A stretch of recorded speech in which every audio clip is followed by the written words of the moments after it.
Hi, good evening, everyone. Welcome to the next edition of Piece by Piece, our forum where we bring mental wellness to the center stage. Today, we have with us Anuradha Razdan, Executive Director, HR, Hindustan Unilever, and Vice President, HR, Unilever South Asia. Welcome, Anuradha. Thanks for being with us today. Hi, Sandeep. Thanks. It's my pleasure to be here with all of you today. Great. So, Anuradha, we all know that you're a part of a very large organization, thousands of employees, not just in India, but across the region. But before we even talk about Unilever as an organization, just curious to know your thoughts about this whole concept of the mental health, the whole mental wellness space. So what relevance does mental health and overall well-being play in your life at a personal level? Look, for me, the first thing, Sandeep, is that mental well-being or overall well-being is very, very personal. I think all of us, and I too, have become more conscious or aware of it in the last year and a half. Particularly so in the last few months, it's been on my mind a lot, where I've become a lot more mindful about it. Who would have thought at the start of this year, just when we thought that the worst was over and that 2021 was looking all bright and cheerful, that we would experience the second wave, which was seemingly unstoppable. And within all of that, I've had my moments of, being very, very low and feeling like the world is going to end. And, a few things that have sort of really helped me. First of all, for me, knowing that, mental well-being doesn't stand on its own, or my mental well-being doesn't stand on its own. It's part of how I feel as a whole. So physical, mental, emotional, purposeful. I guess that's the case for most people, where it's like, the four legs of a chair. You can't move one without moving the other. It's really about being conscious and knowing what triggers me positively and adversely, and trying to sort of work more on the positives. So really have two things which can make a big difference for me. One is, knowing that I have the time and space with my family, can disproportionately alter, and that, that all is well with them, like all of us, can have a disproportionately positive or negative feeling. So I would really keep the boundaries around the time I get with my family very, very dear to me. And the second thing is really that building time for self-reflection. Because when I am centered, when I'm operating from my sense of my leadership purpose, I find that I'm well in myself. Well, that's great to hear, because the whole COVID phase has played out in two different ways for everybody, right? Yeah. Some of us have come face to face with the mortality of the human life right in front of our eyes, and in that sense become a little bit more realistic about what aspirations we have, what do we really want, what do we really need, and in some sense end up being really full of gratitude and thankful for every small thing that we have. But there's a complete other side to it as well, where while this whole phase started out very well, very quickly our schedules have got absolutely rammed by like non-stop Zoom calls, one after the other. Things going in sequence and cycle. The differentiation between office and work has disappeared. Even the whole concept of weekend has disappeared. So it's bringing in very different dimensions to each one of us. And if we don't talk about the discipline that you're talking about, and if we don't keep it to the forefront, there is a whole darker side to be able to work at your own will, at your own location, at your own time, can play havoc in our lives. So true. Well said. So, coming to Unilever as an organization, right? I mean, not just in India, across the region. How do you guys see the whole concept of mental wellness? And was it always at forefront, or is it that COVID has accelerated the whole thought process and literally put the big elephant on the table, right in front of everybody's eyes to be visible? No, I actually think that we were in the fortunate position where, as an organization, Unilever had seen and put this at the forefront almost 5 or 7 years ago.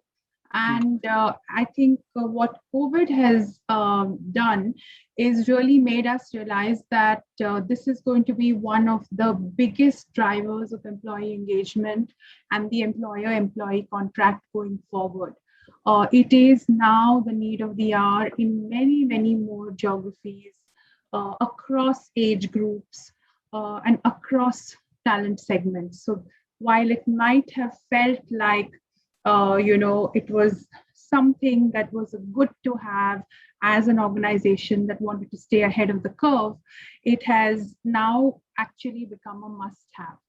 And Unilever's approach has actually always focused on holistic well-being, and a little bit like I was saying, and that has informed my own understanding because over the years we have educated leaders and got leaders to start reflecting on this proposition. But the whole idea is holistic well-being, which is mental, physical, emotional, and purposeful, and that each one has a view. I mean, has an interplay on how the individual feels. In totality, it's like recharging your batteries, and each of the batteries needs to be full.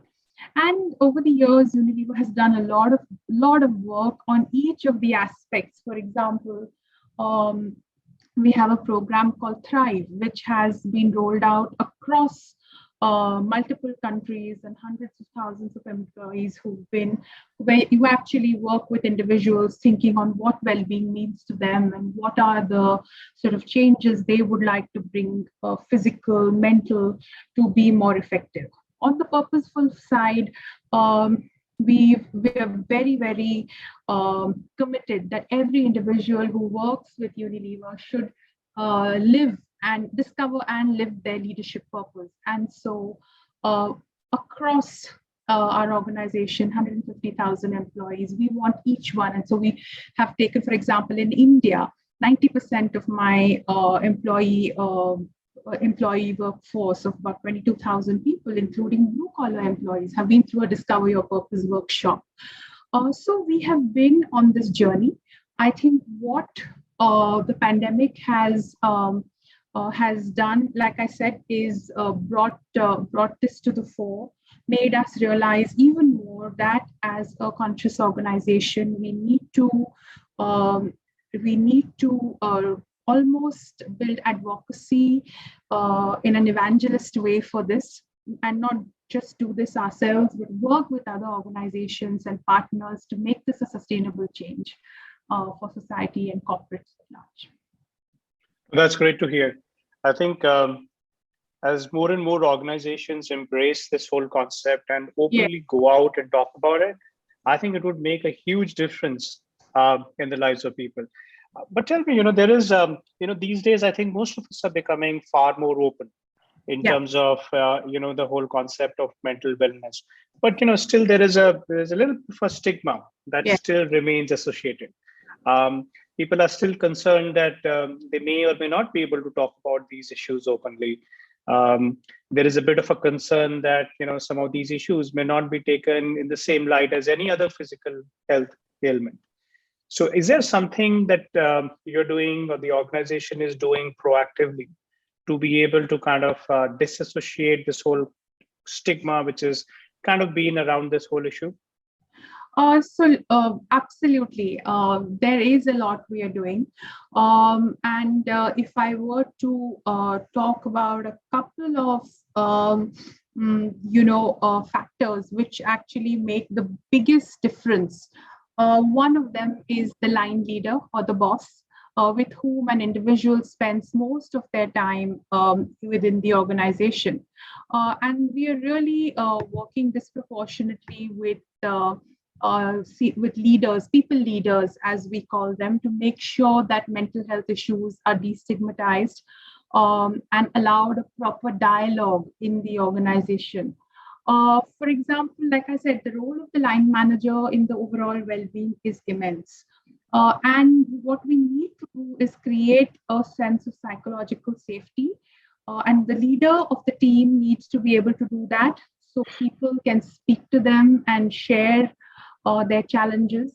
And I think it starts with all of us believe that we have, we are open and we, are it's very easy for our team members to speak up. But most often we find that even for the leaders who are most compassionate and most respected team, there is a barrier. It is not easy to speak up openly, particularly around issues like this that people think will have a bearing on their performance and how they are judged. And so I think the first thing is really about a leader showing that they are, that there is no model of a perfect employee, that as leaders, we ourselves are not infallible, that we have our vulnerabilities, we have our own fears. And I think more than what we say, I think what we do is more important. And therefore, we are working with leaders such that they are able to demonstrate that you put your money where your mouth is. And it's not easy because leaders, no one is ill-intended, but this is also new for leaders, right? Most of us have not led through a prolonged crisis like this or seen issues of this sort. So we have to make it easy by giving them the tools that facilitate this. For example, one of the things that we have in Unilever is what we call a line manager manifesto, which actually talks about the role of a leader. And it speaks to line managers across dimensions of empathy, performance, inclusion, investment in people. And it allows self-diagnostic for leaders to know where they stand on this, and is also in a way telling leaders how they need to be with their teams. The second tool that we have is one that we call a wellbeing quotient, which we've developed in India, where it actually allows an individual employee to take a simple test and score themselves on different aspects of their well-being. And then it's a tool that can facilitate a conversation, saying that the line manager can say, for example, hey, it looks like your physical well-being scores are a little low. Have you thought about it? How can I help you? So I think one is educating line leaders. We do this through a people leader call, which I lead for the top 300 people leaders to whom most of the organization, sort of employees of the organization report to. We tell them, clarify expectations, educate them, and give them the tools. So I think the role of the line leader is one which is absolutely critical. The second is, I think, also the larger role and what the sort of the frame that the organization provides around the issue of well-being, making sure that well-being stays center of the plate. I think this is about, because you don't know where it will surface. So it is about making sure that there are many, many more listening posts where employees can voice this. For example, one of the things we saw was that we have a 24/7 employee assistance support, a helpline that people can reach out across the world. Our employees can reach out. And around the time when we were thinking about bringing employees back to work in India, we suddenly found that the number of calls to the helpline in the locations where we were opening up offices went up 6 or 7 times. And two seemingly unrelated pieces of information. But the fact is that the topic of coming back to work after a year of being away was causing people a lot of anxiety. And who would think about this? So I think it's important that as organizations, we find different ways to listen, different ways to capture insights, find correlations, and then find systemic solutions.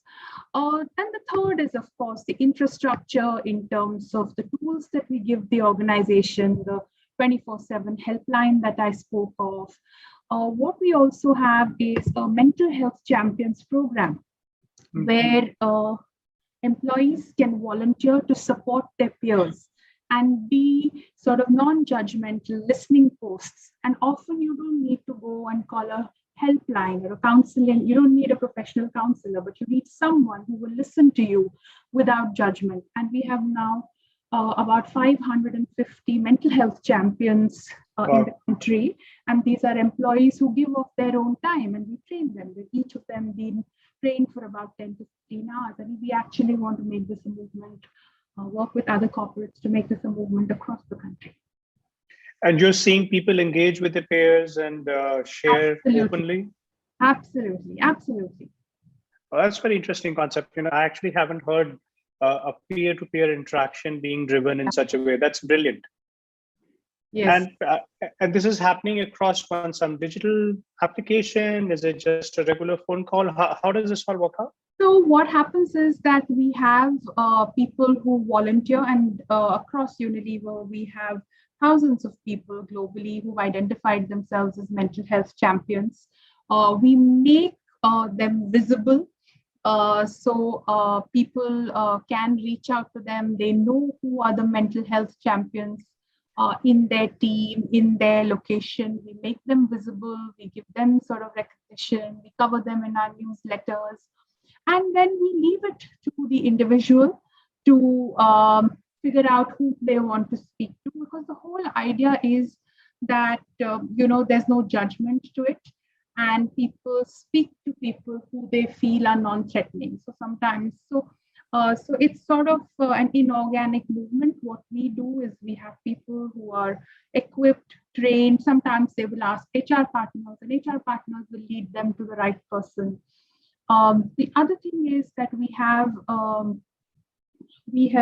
through the second wave of the pandemic, we have actually created one single number, which is a healthcare helpline, because the number of requests for resources, medical help was just becoming too much for the doctors to manage the load. And we, as an extension of the doctors, we have a group of employee volunteers who we call nightingales. And they help, during the worst stage of the pandemic, they help with, support to the families of people who are unwell, or actually just searching for resources like, remdesivir was in short supply, plasma was in short supply. So these nightingales also can, if you call that helpline, they can also guide you to a mental health champion. So that's how we make it all work. It seems like a very structured, very organized kind of a framework. Yes. And to know that, like I said, it's not that someone will say that I'm feeling unwell, I'm mentally unwell, and I need to speak to a counselor, and that it'll only go through the 24/7, because it can manifest itself in different ways.